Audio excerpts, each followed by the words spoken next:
गुजरात के अहमदाबाद में हुई भीषण विमान हादसे में फ्लाइट में सवार 242 में से 241 लोगों की मौत हुई है। उनमें वडोदरा के मांजलपुर इलाके के धनलक्ष्मी कॉम्प्लेक्स में रहने वाली महिला कल्पना प्रजापति भी शामिल रही।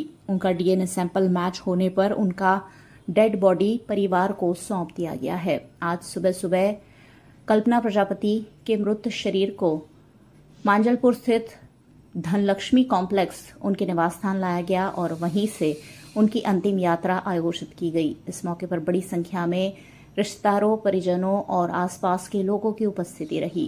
भारतीय जनता पार्टी के वडोदरा अध्यक्ष डॉक्टर जयप्रकाश सोनी समेत के भाजपा नेता भी मौके पर पहुंचे और उन्होंने मृतक कल्पना प्रजापति को अंतिम विदाई दी।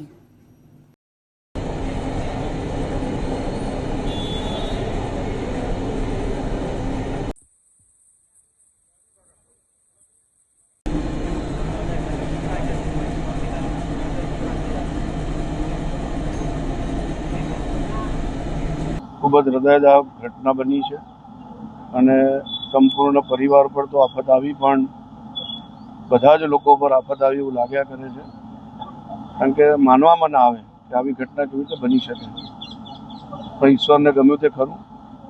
આજે કલ્પનાબેનની અંતિમ યાત્રા હતી અને પ્રભુ એમના આત્માને શાંતિ આપે અને એમના પરિવારને આ દુઃખ સહન કરવાની શક્તિ આપે એવી આજની આ ઘડીએ સૌ પ્રાર્થના કરીએ। ધન્યવાદ।